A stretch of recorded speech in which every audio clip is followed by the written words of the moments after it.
client that comes to my studio to wear their makeup as they normally do and to bring their makeup and their brushes with them. It's really important that I see your individual style and your technique. After that, we take your makeup off and I look at your skin tone. Most magazines talk about light, medium, and dark complexions, but where the beauty lies is in the undertone. Are you warm or are you cool? I ask a number of questions and I do some discoveries with some gold and silver overlays. Once we determine if you are warm or cool, foundation is next. What I do when I first start my makeup is I put on what we call a primer. And a primer preps the skin for the makeup and also can help the makeup stay on longer, gives the makeup a bit more longevity. I use a BB cream and a powder foundation.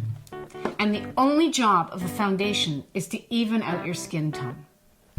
So the first thing I'm going to do is I'm going to apply a primer.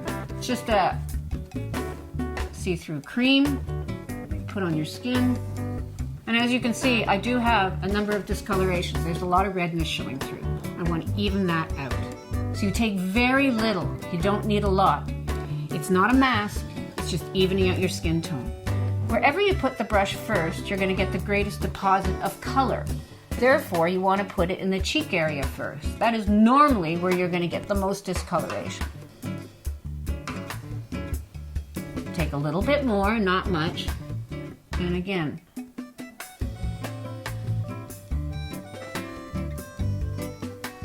little, just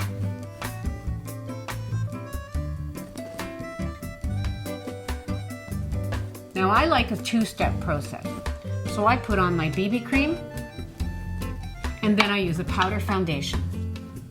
And with a powder foundation, I like to use a nice flat top brush and I do stippling it onto the skin.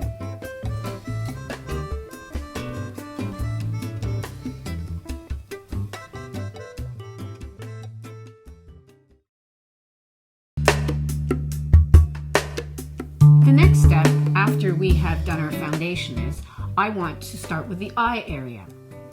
And very often we protect our eyes, we wear sunglasses, we wear eye creams, and the skin around our eye is finer than the rest of the face. So when we protect it, it also becomes lighter in color, and anything light and white will look heavy.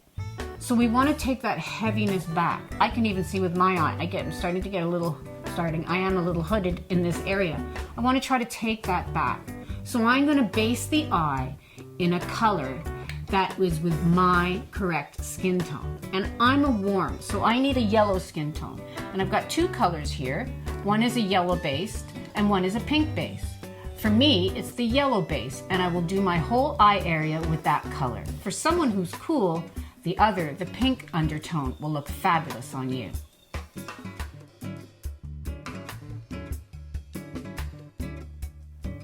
It's subtle, but can you tell the difference?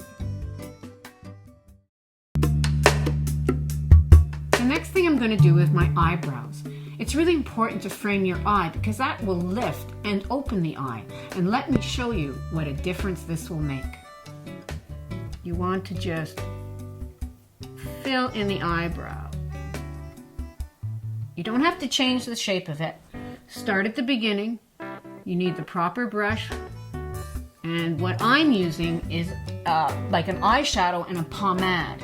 You use these two products together and it will stick to your skin, as opposed to sometimes if you use eyeshadow, it won't stick to skin. So this will stick to the skin, fill in those little bald patches and really help you to shape and frame your eye. Let me continue on this, it won't take long. It's a really easy fix and you'll really see a difference between one eyebrow and the other. Just the fact that my eyebrows are showing up is a big difference, but they will look cleaner.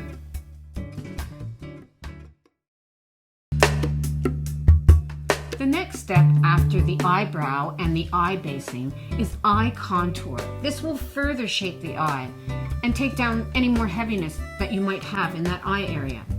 So you want to take your eye crease brush, you want to load the brush in an eyeshadow, which means put eyeshadow on it, then you want to take the excess off because you don't want it to fall on your face.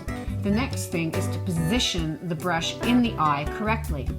You want to go 1/4 of the way in from the outside of the eye and put the tip of the brush in the contour, but you want to be touching the bone of the eye.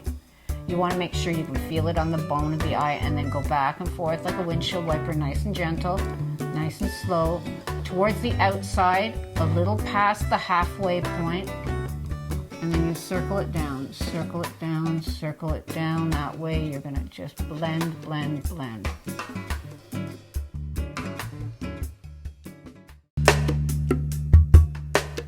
Now we've framed the eyes with the eyebrows and we've given the eye some shape.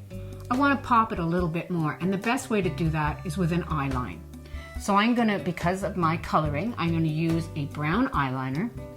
And the most important thing is when you put on your eyeliner, you want to take it from the outside of the eye. A general rule is wherever you put the brush first, you're going to get the greatest deposit of color. You want any thickness of an eyeline to be on the outside of the eye. That way it will lift and open the eye. You don't want to take an eyeline right into the tear duct or it'll draw attention to the eye bag. So first I'm going to load the brush, my angle brush, with my eyeliner. And I use a cream eyeliner. A cream is good. Liquids and water activated eyeliners can be difficult to do any blending with, so you're better off with a cream or something that you can blend. So I'm going to start on the outside of my eye. And see, it's going to be thicker on the outside. And then I'm going to go on the inside, but I'm not going to take it all the way into the eye duct. Just shy of that. Then I'm going to take what is left on the brush just to put a little bit under the eye. You only want to use what's left because you want just a shadow of an eyeline under the eye.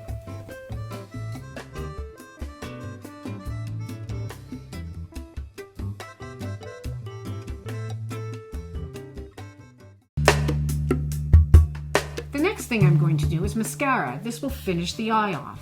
What I encourage you to do is get the mascara wand into the root of the lash and lift the lashes out and up, out and up. It'll further open the eye. Let me show you what I mean. I'm doing chocolate brown mascara.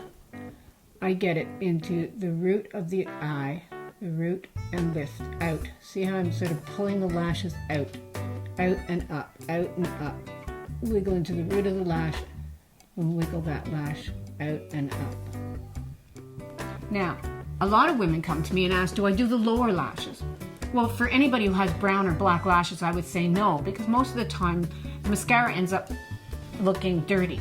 But what I will say is for people that are blonde like me, you can add a tiny, tiny bit right in the corner.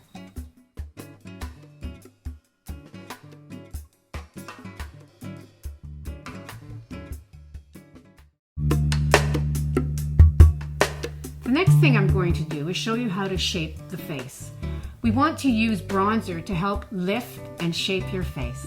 So I look at the shape of your face and then we do a frame around it. In the same way that you frame your eyes with your brows, you want to frame your face with the bronzer to draw attention to the beauty of the face. And the beauty of the face is right in the middle. So I'm going to bronze into my hairline, take away my horns. So there you go, I'm bronzing into the hairline. And then I'm going to go into this little small area right here. See how small an area it is? Lined up with the outside corner of my eye and just go right into the hairline. Underneath the jawline. Don't cut across, don't cheat yourself. Underneath the jawline and then sweep it down. It's amazing what a little bronzer will do to draw attention to the beauty of the face.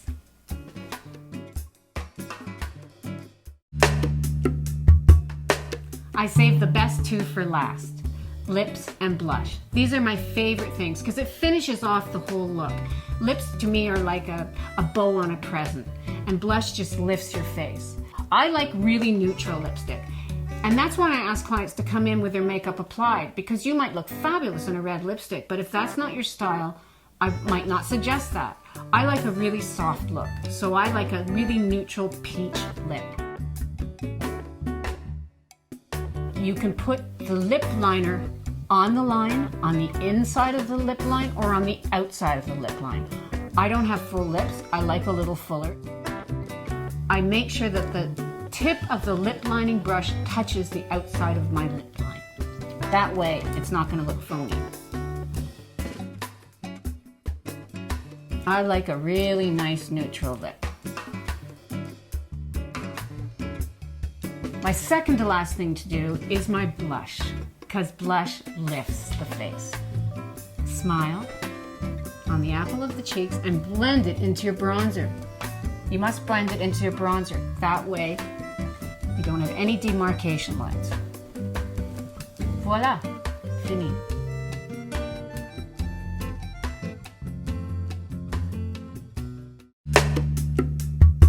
The very last thing I do is I apply my Grace Final Touch.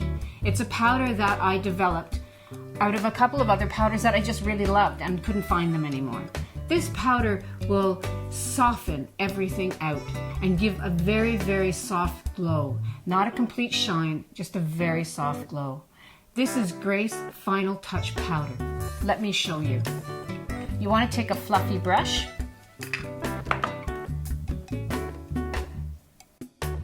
Sweep it across your face. I do half of the face at a time. Sweep it across the cheekbone. Use the rest on the other, on that face. Most people can see a difference. There's a bit of a softening on this side, a little bit of a glow on this